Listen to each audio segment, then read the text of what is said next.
Bonjour les CP, nous voilà mardi 28 avril pour la leçon, pour commencer un nouveau son. Aujourd'hui, je vous laisserai bien sûr le découvrir, même si un petit indice sur cette page.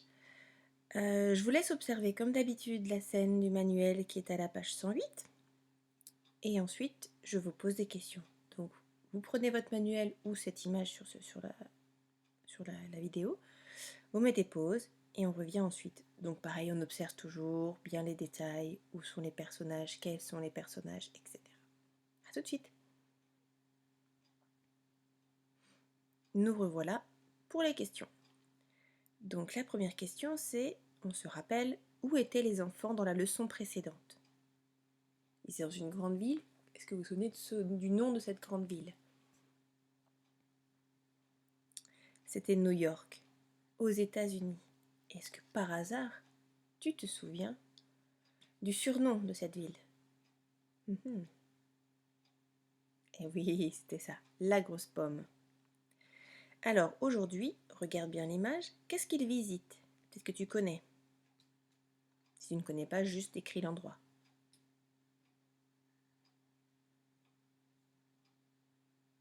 Aujourd'hui, il visite, on va dire, allez, simplement un endroit où il y a une statue. Est-ce qu'ils sont toujours dans la ville?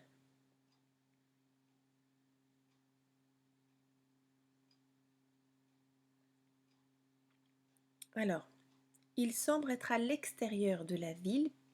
On ne dirait pas qu'on est dans la ville puisqu'on la voit au fond. De l'autre côté d'un fleuve, on la voit donc. Donc il y a de l'eau au milieu des deux. Donc peut-être qu'ils sont sur une île? Peut-être. Maintenant, essaie de me décrire comment est la statue. Qu'est-ce que tu remarques sur cette statue? Comment elle est?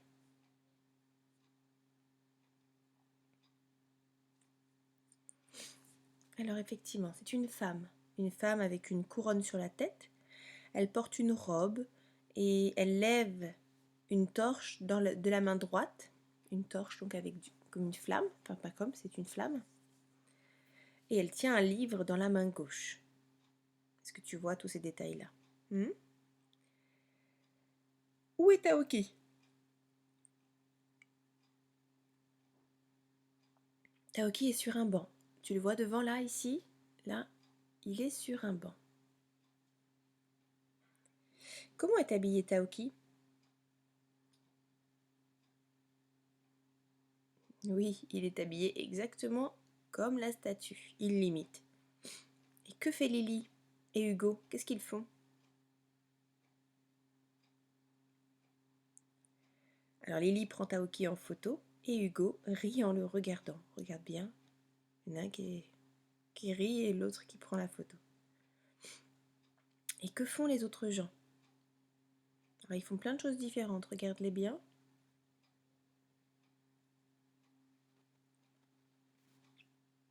Donc il y a un homme qui peint la statue là, tu peux le voir. Il est en train de peindre la statue. Il y a des touristes qui regardent le peintre. D'autres qui écoutent un guide. Ici tu vois il y a un groupe avec une personne qui explique. Ensuite il y a aussi un homme au premier plan qui lit son journal. Tu vois ici. Et une femme avec une baguette de pain sous le bras. Donc ça va pour l'image là, pour la scène, tu as tout bien observé. Donc maintenant tu vas écouter cette phrase et puis tu vas me dire quel est le son qui se répète dans cette phrase. Demain matin, je peindrai l'essaim qui s'est installé dans le sapin. Demain matin, je peindrai l'essaim qui s'est installé dans le sapin. Quel est le son que tu entends le plus, qui se répète le plus dans cette phrase? S'il faut, tu la répètes.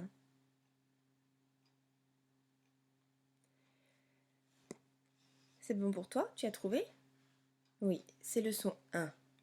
On l'avait déjà étudié. Là, on va voir comment il s'écrit un peu différemment, d'autres écritures. Donc, le son 1. 1, c'est bon pour toi? Comme le poussin, on avait vu. Maintenant, je vais te proposer un petit jeu. dis-toi que dans le magasin de Mariette, il n'y a que des objets qui contiennent le son 1. Alors moi je commence. Dans le magasin de Mariette, il y a un pingouin. Il y a un cintre. Allez à toi, cherche-en d'autres. Des choses que tu as chez toi ou en classe si tu te souviens un petit peu à quoi ressemble la classe. Essaye voilà, de te souvenir ou de chercher des mots dans lesquels on entend le son 1, des objets dans lesquels on entend des sons 1. Le son 1, alors, bon, moi j'ai mis pingouin, ça peut être un petit pingouin en porcelaine, hein, pas un vrai, des objets. Allez, je te laisse chercher, tu mets pause, ou soit tu les dis à tes parents, et si tu veux que tes parents les notent et me les envoient, c'est avec plaisir, sinon voilà, tu essayes de le faire avec tes parents. Tu mets pause, et on se retrouve juste après.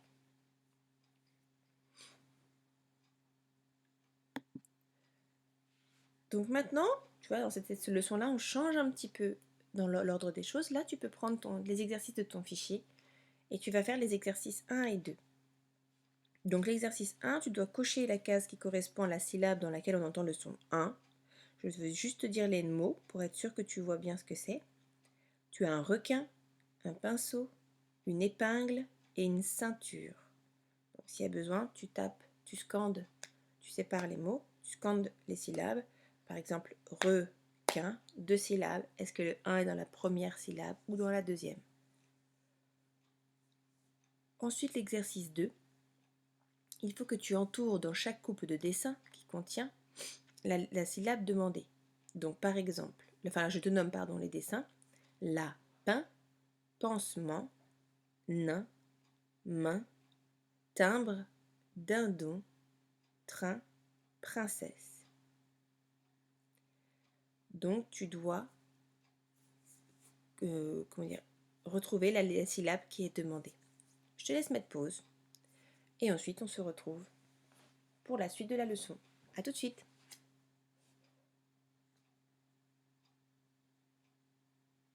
Voilà, tu as terminé tes exercices et maintenant je te pose la question, comment écrit-on le son 1? Donc si tu te souviens, on avait vu le poussin. Est-ce que tu te souviens comment on écrit le son 1? Il y a 2 lettres pour écrire ce son-là, avant. Le poussin, le son 1, s'écrivait bien un I avec un N. Donc IN, tu as bien le son 1. Ça, c'est ce qu'on connaît déjà. Donc je t'ai écrit la phrase que je t'ai lue tout à l'heure, que je t'ai dit.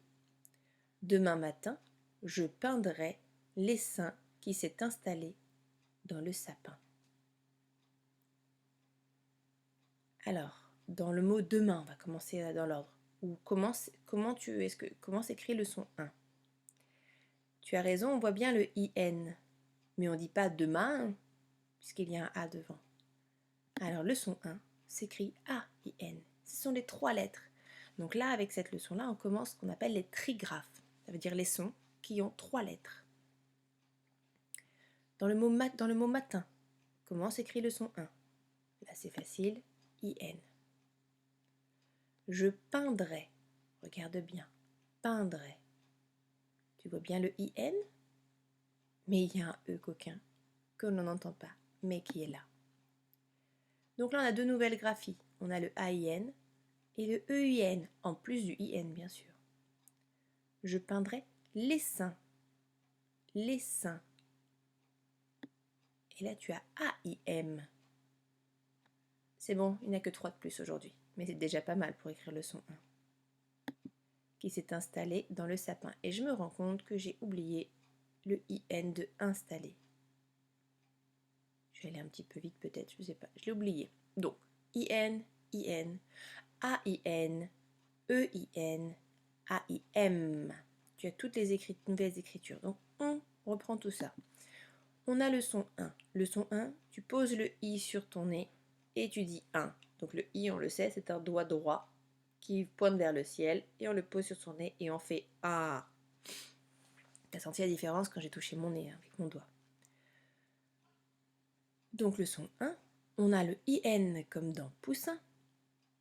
On a le AIM, N, A-I-N comme dans la main, E-I-N comme dans le peintre, E-I-N, et le A-I-M comme dans la fin. Alors, je te rassure, il n'y a pas beaucoup de mots dans lequel le son 1 s'écrit A-I-M. Il y a la fin, il y a l'essaim, il y a vraiment quelques mots, c'est pas énorme. Donc la plupart du temps, c'est I-N, A-I-N et E-I-N. Et il n'y a rien qui nous indique comment, à l'oreille, comment écrire le son. Donc il faut bien faire attention à retenir l'orthographe des mots que tu peux rencontrer. On va lire les syllabes. Je les ai mises en verte pour que tu puisses les mieux retenir que où est le son 1. On y va pour la première syllabe. Alors le G est devant un A, donc il fait le son G. Bien, j'espère que tu as retenu les leçons qu'on avait fait la dernière fois. Enfin qu'on a fini hier même. On y va. Gain. Là tu as le son 1 avec un peu de vent. Pain. AIM ça fait 1 et tu as F devant. Fin. Fais bien chanter tous les sons, d'accord? On a le R avec 1, ça fait rein. Là tu as le son 1 et tu as V devant. 20. Tu as 1 ici et tu as T devant. Tin. Tu as AIM, ça fait 1 avec un D devant. Din. Et tu as là le 1 avec un B. Ben. Très bien. Là, tu vas lire les mots tout seul. Là, tu peux mettre pause parce que ça risque d'être plus long. Tu mets pause, tu lis les mots et je t'aiderai après à les déchiffrer. A tout de suite.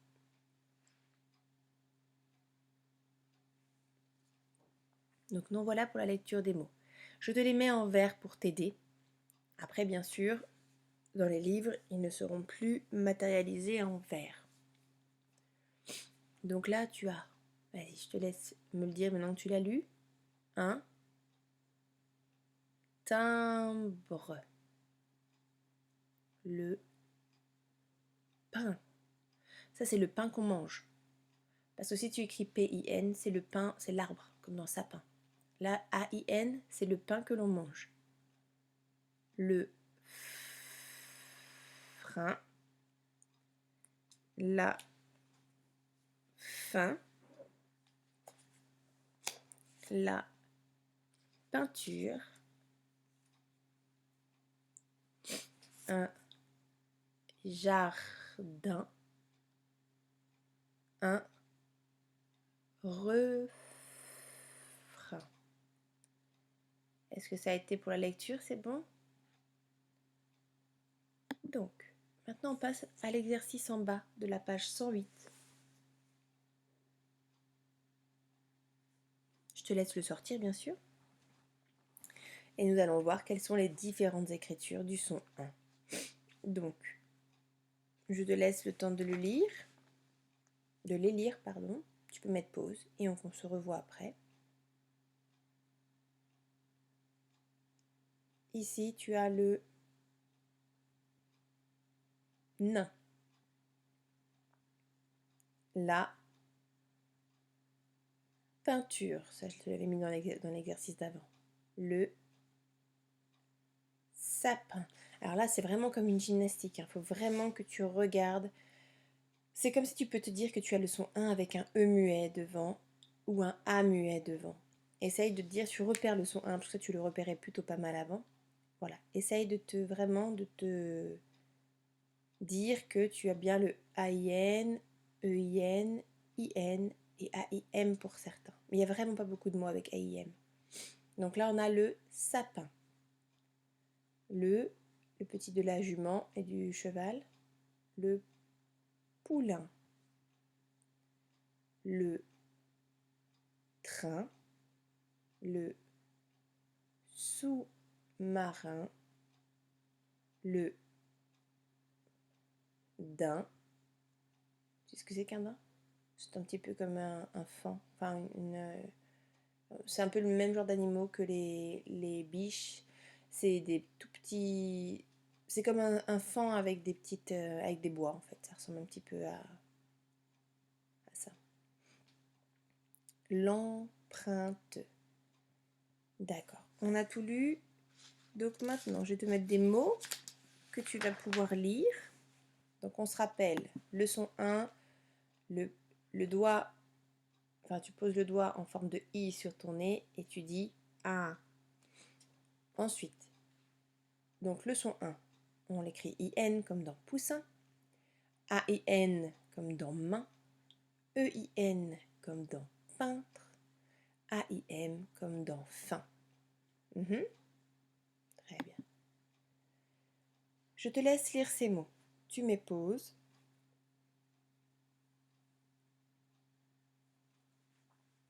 Donc, est-ce que tu as réussi à lire les mots? Là, je n'ai pas du tout coloré les mots pour que tu puisses les lire plus facilement. Mais quand même, je l'ai fait pour au fur et à mesure. Donc là, on a un faux rein.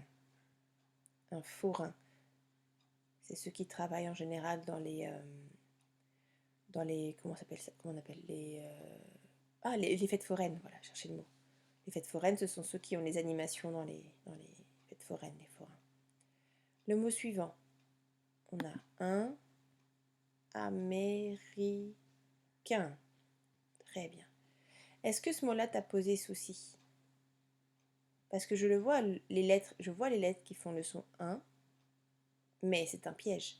Dans ce mot-là, ce n'est pas le son 1. Une américaine. Et là, tu as le son E. Pourquoi? Parce que tu as un E après le N. Donc là, tu as bien le ne. Donc c'est une américaine. Ah bah, je mets un petit peu de piège, hein, pour quand même que tu vois bien qu'il faut quand même dire le mot. Et je pense qu'en le disant, tu n'as pas réussi peut-être à le dire. Une américaine, ça ne se dit pas. Donc j'espère que tu as réussi à changer le mot américaine. Ici. Ah, là c'est bien le son 1. Atteindre. Atteindre. C'est quand tu veux atteindre quelque chose. Le, ça on l'avait déjà lu. Train. Un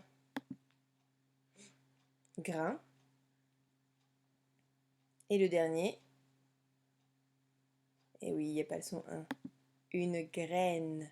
Tu vois la différence? A-I-N sans E, c'est bien un. A-I-N, E-I-N ou A-I-N suivi d'une consonne, c'est bien un. Mais si tu as le 1-E derrière le N, là tu as le son E et le ne. La syllabe E et ne. D'accord? Une graine. Alors, tu prends ton manuel à la page 109 maintenant. Tu vas lire la partie les syllabes, puis la partie lis les mots. Donc, tu vas mettre pause. Tu lis ça tranquillement avec ton papa ou ta maman. Et puis, tu reprends après la vidéo pour que l'on puisse avancer et continuer. Allez, à tout de suite, bon courage.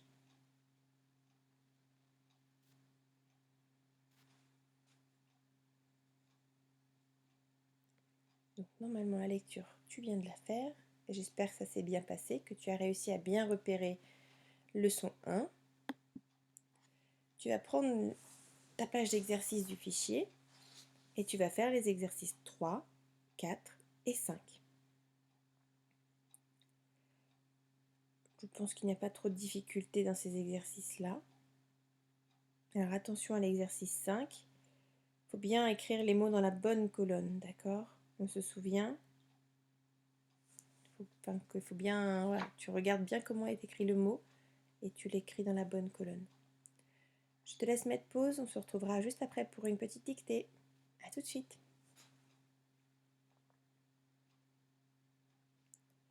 Donc nous voilà pour la dictée, on a presque fini pour la leçon d'aujourd'hui. Donc une petite dictée de mots sur ton ardoise. Donc, prends une petite photo avec tes parents juste après. Et je vais te montrer la graphie du son que l'on cherche.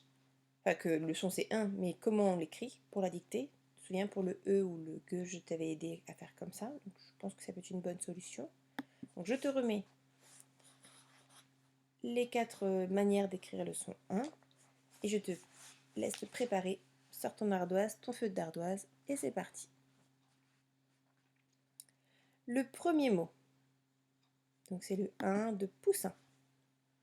Tu vas m'écrire un lapin. Un lapin. Un lapin. Mets un tiret. Le deuxième mot, c'est le 1 comme dans main. Donc écrit A-I-N.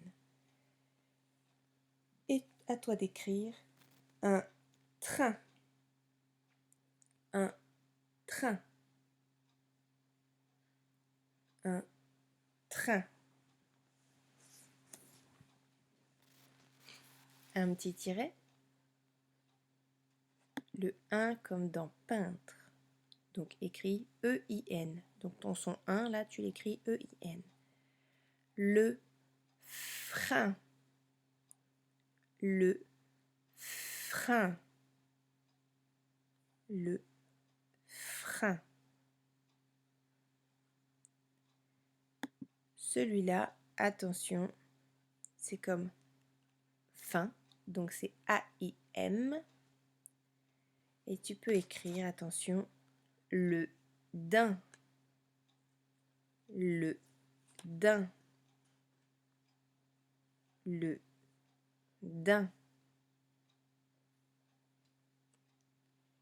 Un petit tiret.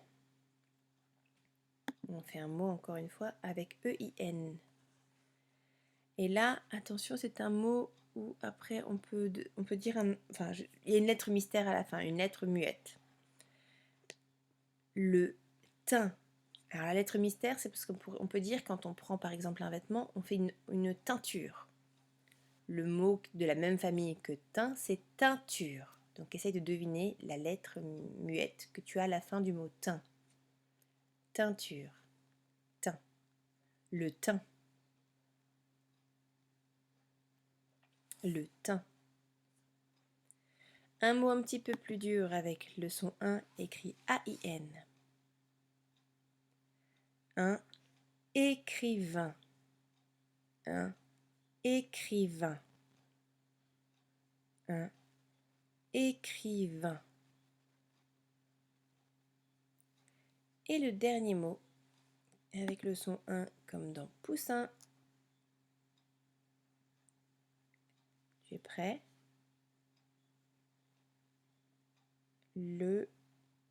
Pardon, c'est du linge.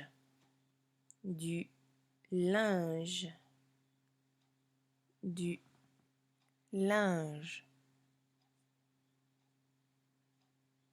Du linge. Et voilà, pour la dictée, tu as terminé. N'oublie pas de prendre une petite photo. Et ensuite, tu reprends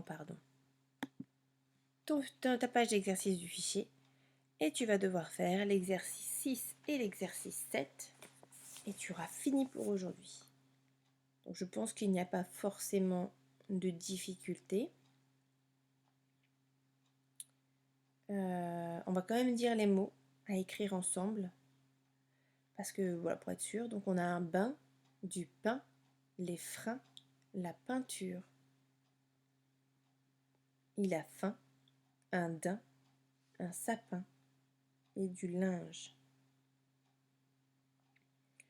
Et enfin, l'exercice 7, tu dois remettre les mots, les syllabes dans l'ordre pour faire des mots. Je te laisse pas forcément mettre pause puisqu'on a terminé. Je te dis à demain et je te dis bravo parce que c'est vraiment pas une leçon facile. Alors je te dis à demain, bonne journée et puis bon courage pour la fin de la leçon. À demain.